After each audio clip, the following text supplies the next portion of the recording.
Moscow is up to its old tricks again. It disrupts negotiations and dictates its own rules. Washington stands behind Kyiv. The White House does not believe the Kremlin's promises. Russia is watching Trump in Leslavo, but the result is zero. The US leader is tired and, it seems, has truly turned his back on Putin. That moment has come. Is the Kremlin caught in the grip of political influence? Or will this finally lead to a decision on ending the war? All the details are in the following report. Peace talks between Russia and Ukraine have been suspended. According to Ukraine's Deputy Foreign Minister Serhiy Kyslytsya, Putin refuses to meet with Volodymyr Zelensky, and the meetings with the Russian delegation in Istanbul have yielded no tangible results. In a dictatorship, it is impossible to have productive discussions with negotiating groups that represent the dictator. They have a very strict mandate, and they must defend the position they have been ordered to take. Following the negotiations in Istanbul in the spring and summer of 2025, Russia did not change its previous demands, including those regarding the denazification and demilitarization of Ukraine. They are well aware of our position. As I have already said before, and as I have mentioned previously, they have our exact position in writing. There is absolutely nothing secret or hidden about it at all. In fact, everything is completely open and transparent, with no confidential details being withheld. It was voiced by the president, by Putin in June 2024 when he spoke at the Ministry of Foreign Affairs. At the same time, Lavrov stated that the Kremlin still expects a meeting between Putin and Trump in Budapest. But the White House no longer believes in the Kremlin's empty promises. Moscow's intentions can only be judged by its actions, and it has made it clear what it wants. It needs the rest of Donetsk region. And obviously, Ukraine will not agree to this. Right now, we see that Russia continues to carry out long-range strikes on Ukrainian territory, obviously aiming to destroy its energy system and, so to speak, demoralize the country. At the moment, Russian diplomacy is trying to shift the blame for halting the negotiation process onto Ukraine. Moscow has no intention of ending the war, but at the same time, the Kremlin does not want to be left without a dialogue with Washington. The Russians are now trying to somehow shake up this diplomatic ice, breaking it in various ways. And let's say both formally through diplomacy and informally, they are currently working through the J7 and other communication channels. They have most likely tried to revive once again the Istanbul negotiation process. But in any case, the Russians are not ready to accept Trump's ultimatum. And Trump's ultimatum is very tough. Any political negotiations will only begin when there is active fighting. According to US Secretary of State Marco Rubio, Washington has practically exhausted its potential to strengthen sanctions against Russia and will now focus on enforcing the existing restrictions. And once again, the White House is urging its European partners to put more pressure on Russia, particularly regarding Putin's shadow fleet. Europe is also important, as it should participate in this negotiation process because this is a war taking place on European soil. And Europe, one way or another, plays an important role in ensuring, let's say, the overall framework of European security. When it comes to ending the war in Ukraine, the White House administration will no longer fall for Putin's tricks, such as the empty talks in Istanbul with the pseudo-historian Medinsky, or the fruitless Alaska. Trump won't agree to another Anchorage, Alaska, a political slap in the face from Putin. Well, because it seems to me he's already tired of getting these slaps from Putin. It only undermines his ratings. Under significant sanctions pressure, Putin will likely have to abandon his maximalist demands and agree to direct negotiations with Volodymyr Zelensky. China is urgently stepping into the big global game. Beijing is no longer lagging behind and is gradually seizing the initiative from Moscow. Xi Jinping is getting closer to Trump while simultaneously pushing Putin into the background.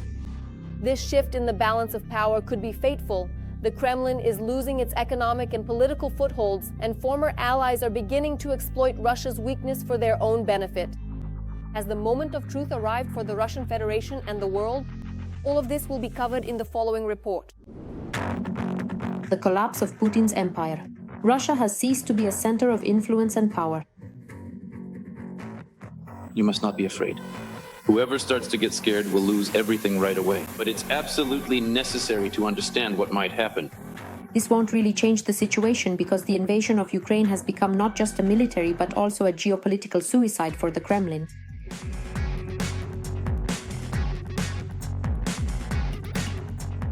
And while Putin is preoccupied with the war, China is taking over Russia's economic and political positions. From the Caucasus to the Caspian Sea, Simply put, Moscow is losing influence in places where it had been considered a leading player for decades. For China, this is an opportunity to strengthen its position in the region and to advance both its political and economic projects. And China is taking full advantage of this. In fact, this doesn't only apply in Central Asia, we see similar trends on the African continent and in Latin America. The countries of Central Asia have already stopped viewing Moscow as the key center. After all, it has become clear that Russia is not only weakened by sanctions and isolation, but is also turning into a toxic partner.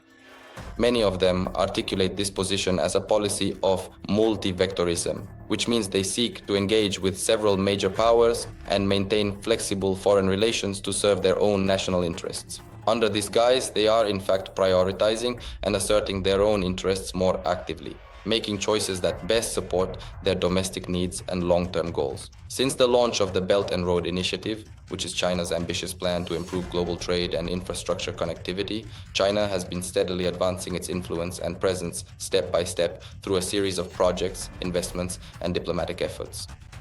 Steadily expanding its influence and gradually. Over Central Asia. It finances roads, railway hubs, pipelines, and more, turning the region into a new transit bridge between Asia and Europe, bypassing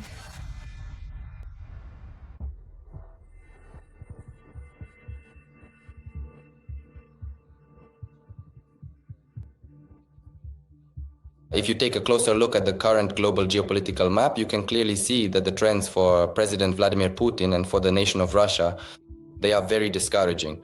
Putin, who for a long time dreamed of expanding his vast empire by conquering the entire nation of Ukraine, or alternatively by enlarging the territory of Ukraine and thereby spreading his political, economic and military influence over this strategically important region, has essentially lost all of his international standing and, from being considered a major global player on the world stage, has now become merely a regional dictator with limited power and influence.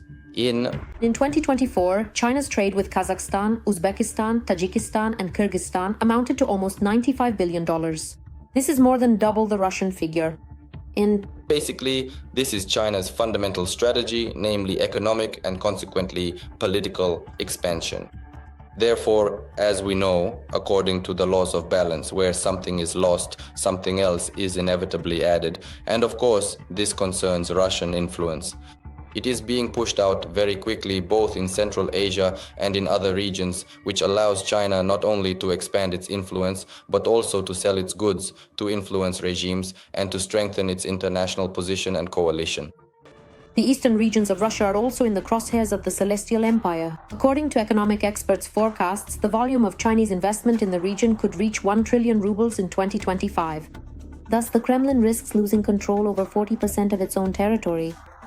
The loss of influence by Russia means a strengthening of China as a global player and as one of the main centers of global political gravity. As for future prospects, they really do not look particularly bright for Russia. Yet another blow to the Russian Federation from the Celestial Empire. Chinese oil refiners have begun to refuse purchases of Russian oil after the US and other Western countries imposed sanctions against Russia's leading producers and some of their clients. At the same time, the US is also stepping up its presence in Central Asia, seeking to reshape its partnership with the region and limit Chinese-Russian influence. Washington understands China's desire to exert influence over this region. It is precisely trying today to counteract in the context of the confrontation currently taking place between Washington and Beijing. And Trump's meeting with the leaders of the 5 Central Asian countries is nothing more than a response to the developments that, in fact, have long been taking place within the framework of China's initiative. Putin is slowly but surely losing Central Asia. Russia is losing its authority in the countries of the former USSR, which the Kremlin has always regarded as its satellites. Every voice matters. Join our community, support independent journalism and help us bring you the truth from Ukraine. Become a member of Ukraine Today. Join us now.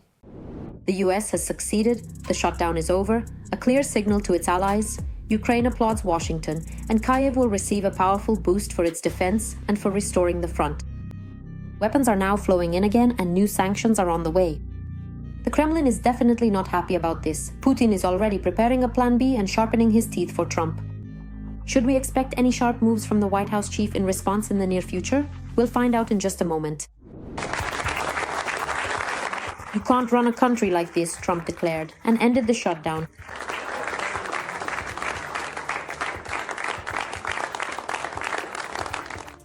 The US president seems to enjoy breaking his own records. The budget pause lasted 43 days, 8 days longer than the previous pause under Trump. And now it is an honor for us to sign this incredible bill and get our country working again. Thank you. The shutdown had consequences not only for Americans, but also for countries that depend on Washington, including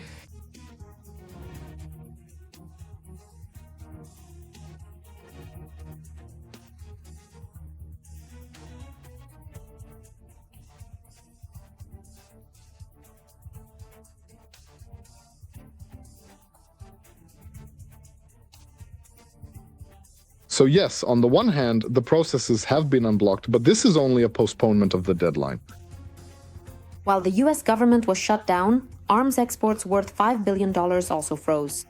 This aid was intended for NATO allies, including Ukraine.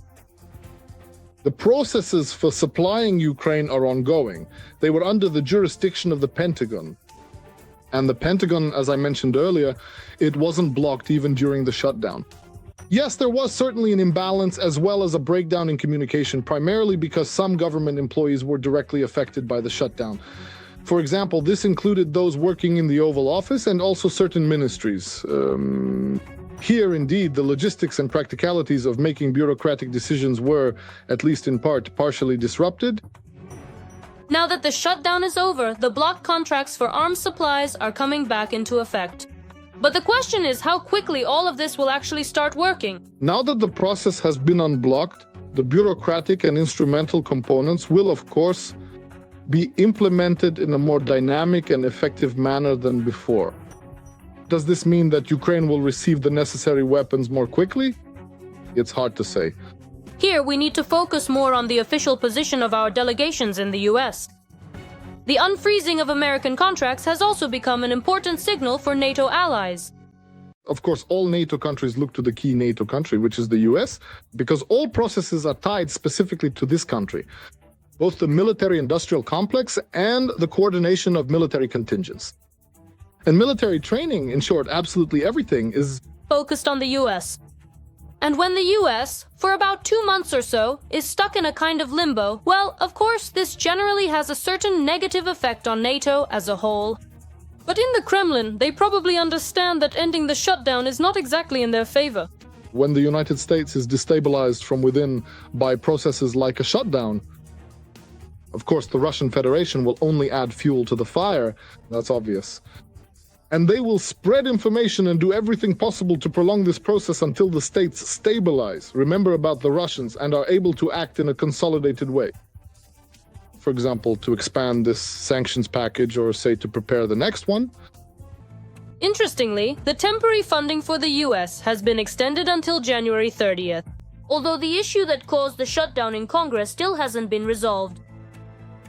On the one hand, the processes have been unblocked, but it's only a postponement of the deadline. Regarding the issue of medical... The reform that the Democrats are talking about its extension, about Obama, they are supposed to return to it in December, at the end of December. So yes, the processes have been unblocked, but now they could also bring along other budgetary consequences. According to economists' estimates, the daily losses from the shutdown for the American economy amounted to about $15 billion.